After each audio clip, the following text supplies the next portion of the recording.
For to me to live is Christ, and to die is gain.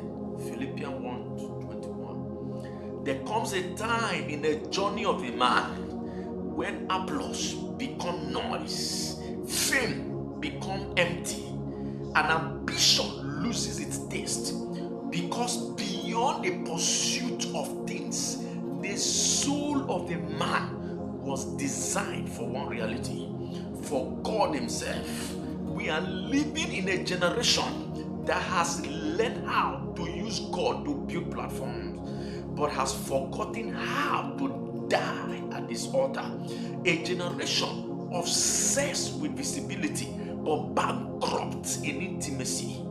Men now seek influence more than consecration. We have master presentation, but we no longer carry presence. Sky, beloved Christian, Christianity was never a call for convenience. It was a call to death, a call to surrender, a call to live for Him alone. There are men who preach but do not know Him, men who sing but have never touched His heart, men who gather crowd but cannot carry His burden. Because it is possible to work for God and still not live for Him. The greatest tragedy in life is not poverty, it is living an entire lifetime and never becoming the offering God desires. Listen carefully.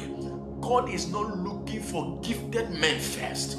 He is looking for surrendered men. Men who can say, Lord, if you gain nothing from my life except yourself, I am satisfied. The reason many believers are weak in spirit is because they are divided in one part for God, one part for the world, another part for self-glory. But God does not share vessels. When He calls a man, He called all of him. There are people whose life revolve around personal ambition, social validation, material gain, human applause. But hear this eternal truth: whatever does not end in God will eventually end in emptiness. The cars will fade, the trends will pass, the applause of men will expire, but he that does the will of God abide forever. Many believers want Jesus as Savior, but not as Lord. They want His blessings, but not His governance. They love the crown, but they reject the cross. The pathway to true life is dead to self. Jesus said, if any man wants to come after me, let him deny himself. Take up the cross daily and follow me. The cross is not jewelry. The cross is death. Death sentence to self-life. The apostles were not ordinary men. They were men captured by eternity. Why would a man rejoice in prison? Why would a man die singing? Why would a man abandon comfort and still refuse to deny Jesus? Because they have seen a dimension of Christ that made the world lose value. When a man encounters Jesus, sin loses its attractiveness. The world loses its grips. Pride begins to die. Flesh begins to bow. One encounter can deliver a man from living for himself forever. God is raising a generation that will turn for Him privately before they shine publicly. Men whose prayer is not, Lord, make me famous, but Lord, make me yours. Men who are living or willing to lose reputation if only Christ can be glorified. Because true Christianity is not centered on us, it is centered on Him. The purpose of your life is not merely marriage, money, ministry, or successes. The purpose of your existence is that Christ may be revealed through you. Until Jesus becomes your obsession, life will continue to feel incomplete.